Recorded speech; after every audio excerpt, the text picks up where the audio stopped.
Sorry, I had to go get a biscuit. Okay. So, part 2. Continuing where I left off. I think part of the reason why people have felt disconnected from Amy, or why they don't like Amy as a character, is because for most of Season 5, she was a mystery. We've always in the past seen things through the companion's eyes. I mean, Season 1 we see Rose first. We experience everything through Rose's eyes. I mean, she meets the doctor. We don't know who the doctor is. She doesn't know who the doctor is. We're learning together. Season 3, we get to see Martha going through her day before she ever meets the doctor. And then even though you did meet Donna before, you met Donna in Runaway Bride, and bam, she's there, and you don't really know what's going on either. But then Season 4 starts, and it's Donna's proper season, and you get to see Donna being her own character, independent character, doing things without the doctor, and then running into the doctor again. So with the past companions, we've always met the doctor through them. We've always been grounded firmly in their lives, what their routines are like, just how mundane and relatable their lives are. With Amy, though, we see the doctor before we ever see Amy in Season 5. We see him trying to pilot the crashing TARDIS, And then when we do meet Amy, we don't really know that it's Amy yet, because she's little. She's Amelia. And then when we meet Amy again later when she's older, we still don't know it's her yet because the doctor's been handcuffed to a radiator and oh my gosh, there's suddenly a policewoman here. Who is she? Bam, she's Amy. So you don't really know who Amy is until halfway through the first episode. And then you don't even really find out, the truth about Amy's past, where her parents are, why she was living with her aunt, why she was alone in that big house. You don't really learn any of that until, the season finale. So most of the season, you don't know who Amy is. Is Amy going to turn out to be some sort of alien? Is Amy, is there something weird going on with Amy's past? We see everything through Eleven's eyes more than Amy's eyes through Season 5. And I think that's an interesting point about why people don't connect well with Amy, is because we don't really know who she is until the end of the season.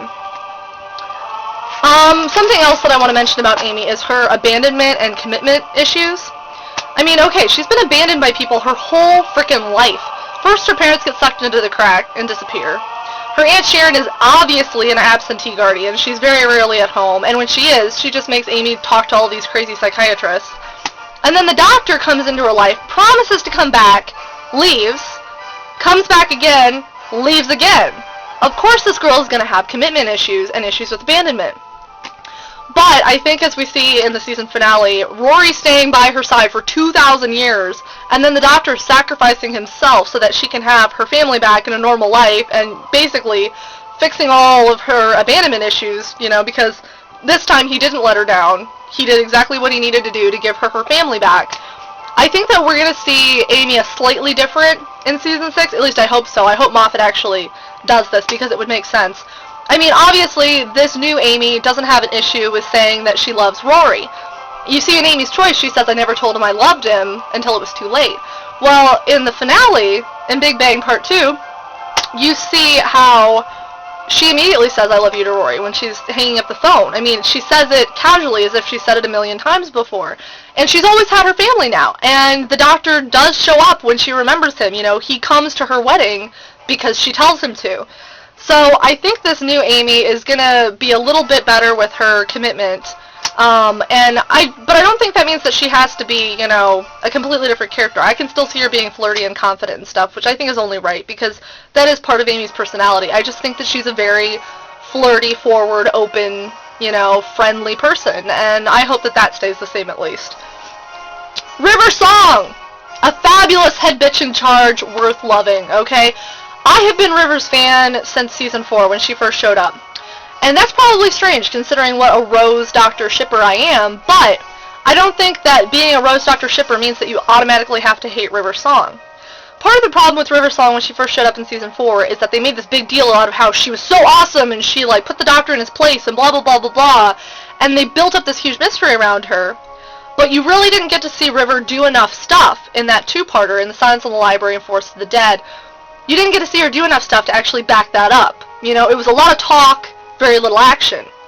Well, I think in Season 5 they've proved that River Song is a head bitch in charge. I mean, breaks out of prison, shoots a Dalek. She makes a goddamn Dalek beg for mercy. If that isn't the sign of a head bitch in charge, I don't know what is, okay? You finally get to see the action to back up the words, and I think River Song's really proved herself. I also like how Moffat has continually had her and the Doctor meet out of order, because that maintains some of her mystery, and it makes her a more interesting character without seeming too contrived. And I just like the whole, notion of the Doctor continually meeting someone that's supposedly, and thus far, very important to his life, but always meeting her out of order, and always in a position where she knows more than him and always has the upper hand. I like that, because the Doctor can be such an omnipotent character. I mean, he's so smart, he's so experienced, he's so alien. He never really gets to be put in his place. No one's ever really been his superior in a lot of ways, at least not in the new series. And I like how suddenly we've got this female character who is not just his equal, but his superior in a lot of ways, because she has information that he's not privy to yet. So, I really like River Song. I think Alex Kingston is doing a great job of making her really sassy and snarky and sexy, but also you get to see that she has vulnerable moments, and obviously the Doctor means something to her. Now, if it turns out that she really is his wife from the future, I'd be okay with that, because she's proved that she's a really awesome character, and, she's worthy of being his wife.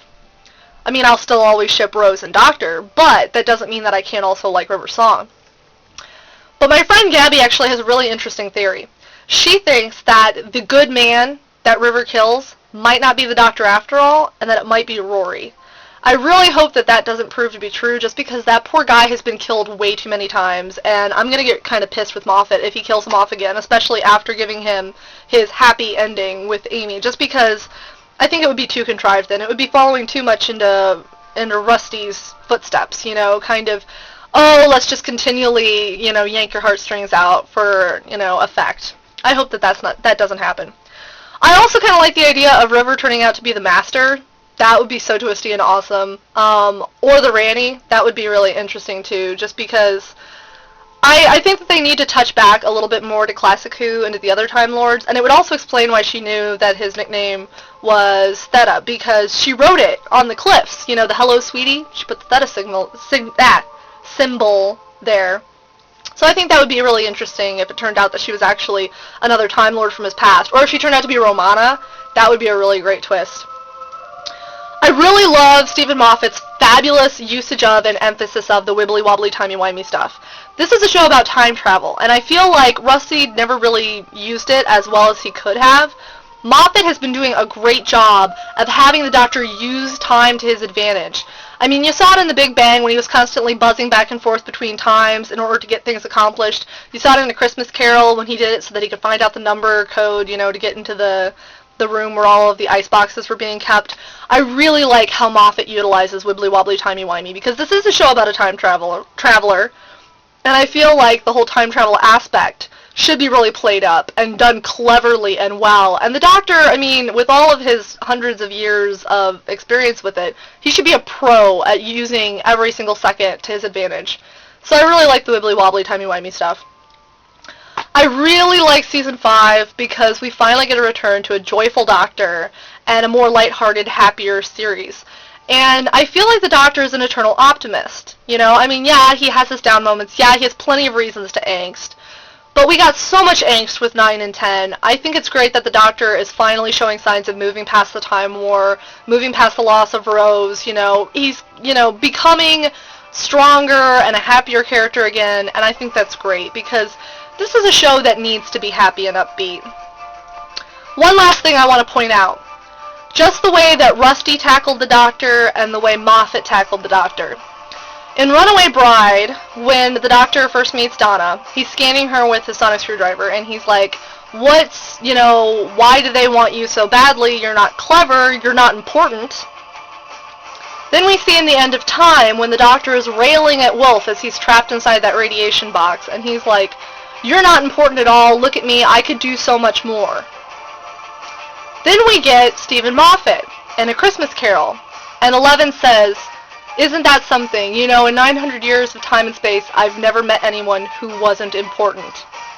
I think that right there encapsulates why I love Stephen Moffat's writing so much, because to me, Moffat understands, at the core, who the Doctor is more than Rusty did.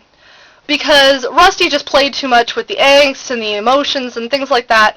Moffat understands that the Doctor always sees the best in people, and the Doctor always holds out hope that people will live up to his expectations, or when they do fall, that they'll be able to stand up and be even better than they were before.